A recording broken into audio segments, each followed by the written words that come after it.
सुप्रभात। बाबा कहते हैं, मेरे प्यारे बच्चे, ये तुम्हारा उदार हृदय ही है जो मुझे बहुत ही मोहित कर देता है।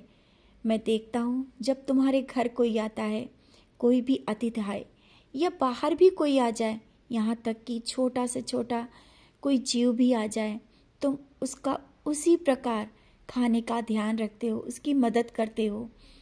तुम्हें ये नहीं भेदभाव है कि ये बाहर का है या कोई घर का है, रिश्तेदार है या मेरा दूर का है। तुम जिस भाव से उसका सेवा भाव करते हो, वही भाव तुम्हारे लिए सबसे अलग है। और वो भाव जो है ना, वो जल्दी किसी में नहीं मिलते।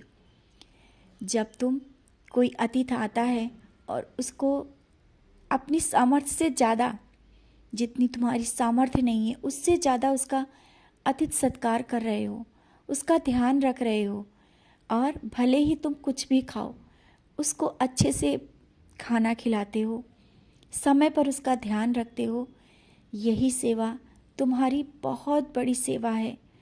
और ये मत सोचो कि उस वक्त जब तुम अतिथि की सेवा करते हो, जब तुम्हारे यहाँ कोई आता है, उसकी सेवा भाव में लग जाते हो, तुम्हें पूजा का समय नहीं मिल पाता और तुम मेरी ओर बार बार देख करके कहते हो, बाबा मुझे माफ़ कर दो। बच्चे, परेशान मत हो। कहते ना, अतिथि भी भगवान के समान होता है, भले ही वो कोई भी हो, कैसा भी हो। तुम्हारे घर आया हुआ अतिथि भगवान के समान है। तो तुमने जिस भाव से इसको सेवा भाव किया, थोड़ी देर के लिए मेरे लिए समय नहीं मिला, कोई बात नहीं, तुम तो हर वक्त मुझे याद कर रहे थे। मन में ही सही, जितने वक्त उसको खाना दे रहे थे, चाय दे रहे थे, उस वक्त हर पल मुझे भी याद करते जा रहे थे।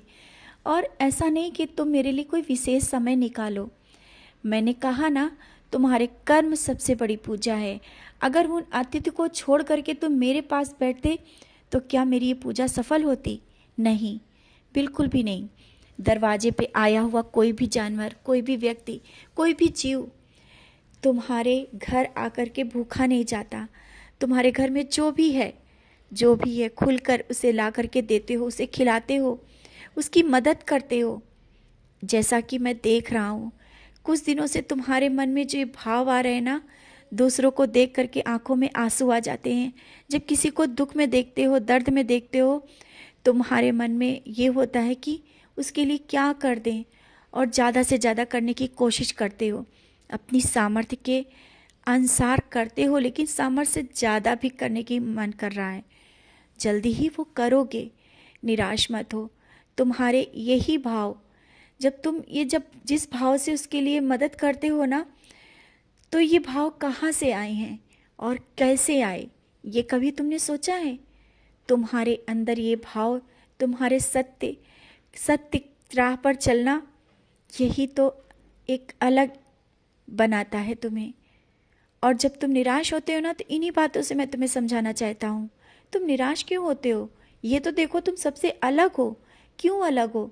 क्योंकि मैं तुम्हारे साथ हूँ।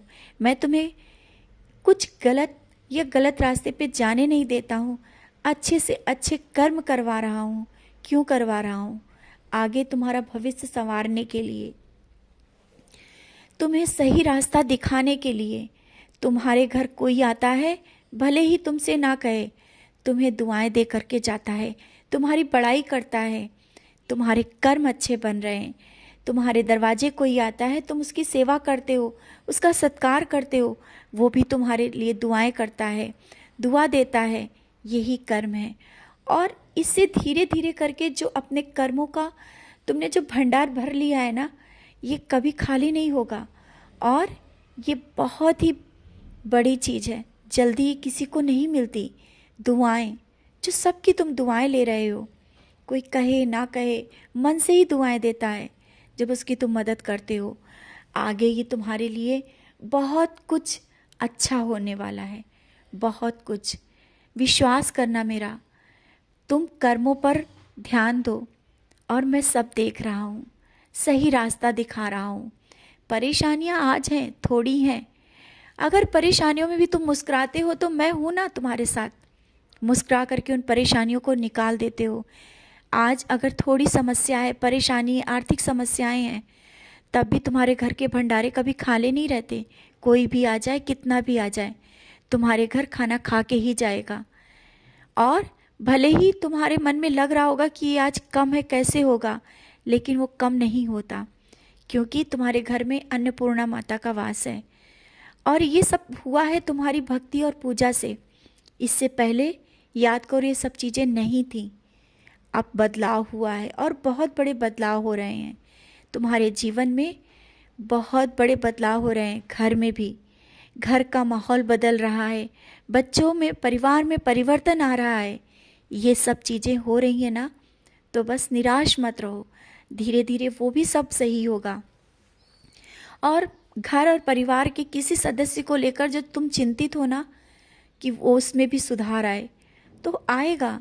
घर का जब माहौल बदल रहा है तो धीरे धीरे उसमें भी बदलाव आएगा। पानी में उदी डालकर दो, जो बीमारियां हैं या उसमें जो चिड़चिड़ापन है, गुस्सा है, वो सब धीरे धीरे शांत हो जाएगा। निराश मत रहा करो, उदास मत रहा करो। मैं तुम्हें कभी उदास और निराश नहीं देख सकता हूँ। तुम्हारे घर, परिवार और बच्चों की जिम्मेदारी मेरे ऊपर है।